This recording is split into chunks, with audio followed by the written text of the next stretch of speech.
বোঝা দরকার এই ধ্বংসস্তূপে পড়ে থাকা যে যুদ্ধবিরতি তাকেও তো বুঝতে হবে নাকি? যুদ্ধবিরতি বলে কিছু হয় না। একটা যুদ্ধবিরতি আসলে আরেকটা যুদ্ধের প্রস্তুতি মাত্র। সারা শরীর জুড়ে যে যুদ্ধ, তার কি হবে? উচ্চাকাঙ্ক্ষার যুদ্ধ, হিংসার যুদ্ধ, হতাশার যুদ্ধ, বিশ্বাসঘাতকতার যুদ্ধ।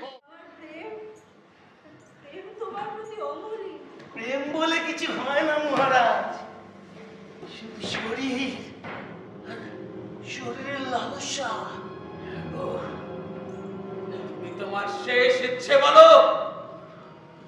আপনি আপনি আমাকে হত্যা করবেন মহারাজ? ওকে তো প্রথমেই ধন্যবাদ দেবো যে এরকম একটা ভাবনা ভেবেছে এভাবে, এবং নামটা অতি সুন্দর, আর দেখতে অসম্ভবই ভালো লেগেছে। আসলে অনেক মানুষ চলে গেছে যারা দূর দূর থেকে এসছে, প্রত্যেকেই হয়তো মিস করেছে, প্রথম দিকটা দেখে চলে যেতে বাধ্য হয়েছে। তবে যারা গেছে এইটুকুনি বলতে পারি খুব আফসোস নিয়েই গেছে। এত ভালো একটা মেকিং করেছে অভি, এবং শরণ্য স্ক্রিপ্ট খুব ভালো, খুব ভালো। তাই উত্তর ক্লডিয়াসকে হত্যা করবে। যাও যাও, হত্যা করো, হত্যা করো।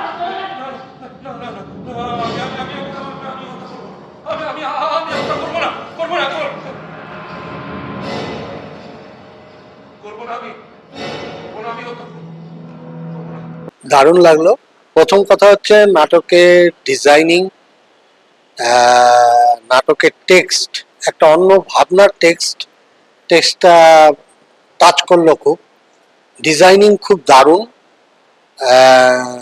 সর্বোপরি টোটালিটিতে নাটকের যারা অভিনেতা অভিনেত্রী অভিনয় করলো, প্রথম অভিনয় করলো, এবং অনেকে দেখলাম নতুন অভিনয় করলো, যেটা অভিদা ইন্ট্রোডিউস করালো, কিন্তু দেখে মনে হলো তারা অনেক মানে দিন ধরে অভিনয় করছে। টোটালিটিতে প্রেজেন্টেশন বেশ ভালো, এবং এই নাটকটা আশা করি 2-3টে শোয়ের পরে মানে লোকে আজকে যেটুকু এদিক ওদিক হয়েছে এরপরে লোকে আর নড়তে পারবে না। মানে এই ধরনের স্পেল বাউন্ড প্রোডাকশন দেখলাম, ভাল লাগলো। অনর্থক প্রশ্ন করে চলেছো তুমি, অনর্থক প্রশ্ন। উত্তর আছে কিনা তো জানি না, শুধু জানি প্রশ্ন আছে। তবে আমার কেন হত্যা করতে বলছো? তোমাকে রাজা হতে হবে।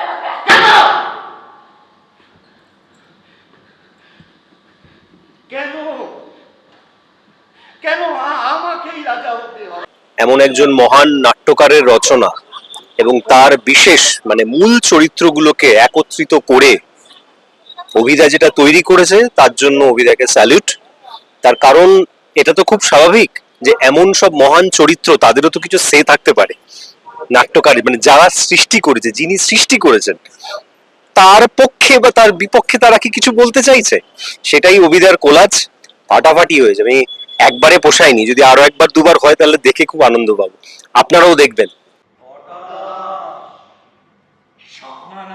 আমি অনন্ত দাসের মিছিলে অংশ নিতে পারবো না। আমাকে ছেড়ে দাও, আমাকে ক্ষমা করো।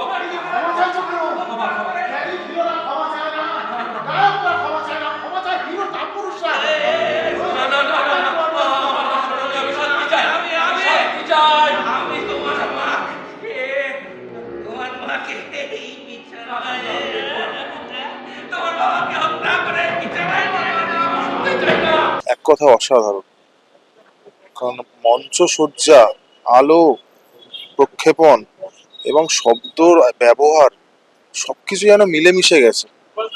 অসাধারণ একটা প্রযোজনা দেখলাম, ছবির মতো একটা সিনেম্যাটিক ভিউ দেখলাম, খুব সুন্দর লেগেছে। আমি তোমাকে ভালোবাসি বাবা, ভালোবাসি বাবা। কিন্তু তোমরা আমার সঙ্গে যা করেছো সেটা ঠিক করো। হয়েছিল ভুল, কিন্তু কিন্তু মহান লিয়ার যদি ক্ষমা না করে তো কে করবে? ভালো লেগেছে, বেশ সুন্দর, অন্যরকম কাজ দেখলাম। তথাকথিত ভাবে একটু অন্যরকম লেগেছে, বেশ ভালো লেগেছে। সবার অভিনয় খুব ভালো ছিল। ভালো লেগেছে। খুব ভালো লেগেছে। ঝড়ের কথা না ভেবে বাবা, ঝড়ের কথা না ভেবে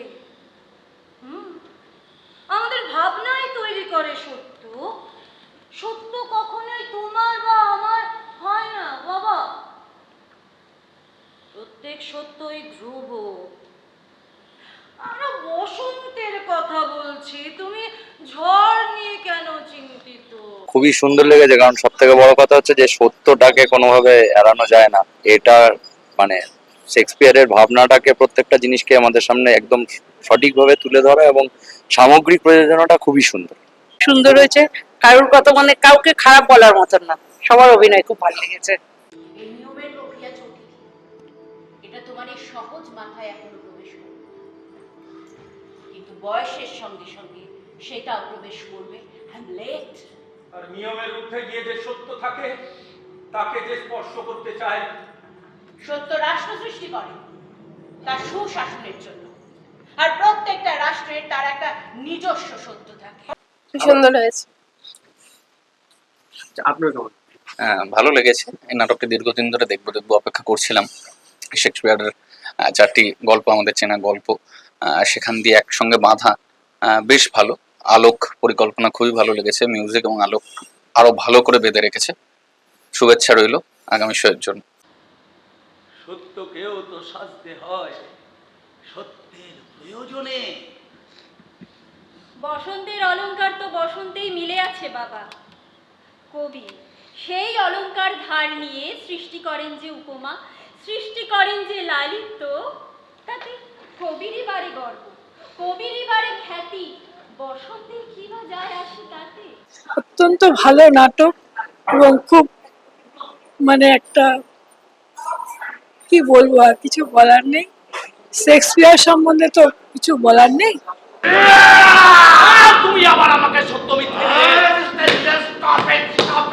তোমরা দয়া করে একটু চুপ করবে। তোমরা চুপ করো। এভাবে লড়তে থাকলে তো আমরা কোথাও পৌঁছাবো না। শেক্সপিয়ারের এই গোলক ধাঁধা থেকে আমাদের বেরোতেই হবে, নইলে আমরা একটা ধ্বংসস্তূপ থেকে আবার আরেকটা ধ্বংসস্তূপে গিয়ে পৌঁছবো। তাতে কার কি যায় আসছে? আমার যায় আসছে, আমার যায় আসছে। খুবই ভালো লেগেছে। শেক্সপিয়ারের সমস্ত যে কটা কাজ আমরা এখনো পর্যন্ত দেখছি কলকাতায়, তার মধ্যে এসে বলে গেল। যাই হোক, মানে এত ভালো ভালো অভিনেতা অভিনেত্রী এক জায়গায় এসে একটা কাজ করছেন, যে কাজটা দেখার মতো। আমি আমার বন্ধুদের বলবো, এরকম একটা কাজ হয়েছে কলকাতা শহরে, যখনই এর শো হবে বা আশেপাশে যেখানেই শো হবে, এরা প্রত্যেকে খুব মন দিয়ে কাজটা করেন। অনেকে এদের মধ্যে খুব কৃতি মানুষজন আমাদের বাংলা থিয়েটারে। আমি আশা করবো এই শো আরো অনেক অনেক জায়গায় হবে, অনেক অনেক মানুষ এই শোকে ভালোবাসা দেবে। ধন্যবাদ। এই সহজ সত্যটাকে মেনে নিতে আমাদের আর অসুবিধা কোথায়? সত্য কখনো সহজ হয় না। আমাদের বোধহয় এই সত্যটার দিকে নজর দেওয়া উচিত যে শেক্সপিয়ার কোথায়। তোমরা বুঝতে পারছো না কেন? শেক্সপিয়ার বলে হয়তো কেউ নেই। আমরা আমরা নিজেরাই নিজেরাই নিজেদের জালে বন্দী। হয়তো ওই লোকটাকে হত্যা করতে পারলে আমরা বেঁচে যেতাম। আজকে দেখলাম মধুসূদন মঞ্চে অশোকনগর নাট্যমুখের শেক্সপিয়ার মাস্টাই, ভীষণ ভালো লাগলো। আর সব থেকে ভালো লাগলো আমি শরণ্যর লেখাটা, মানে এই যে নাটকটা শরণ্যর চিন্তায় এসেছে, যেটা আমরা এরকম আগে কখনো ভাবিনি।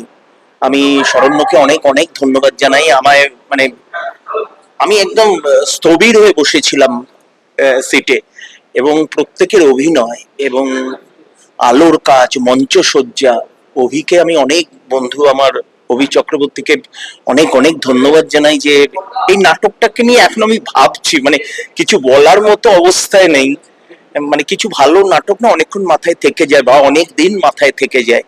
তো অভির এই নাটকটা বোধহয় অনেক দিন আমায় যাপন করতে হবে। এবং সত্যি খুব ভালো কাজ, প্রত্যেকটি কলাকুশলী, এবং শিফটিং এর কাজগুলো যেগুলো অসাধারণ, এবং সব মিলিয়ে একটা পরিপূর্ণ নাটক দেখলাম অনেকদিন বাদে মধুসূদন মঞ্চে। আমি অনেক অনেক ধন্যবাদ জানাই অশোকনগর নাট্যমুখকে, আমার বন্ধু অভিকে।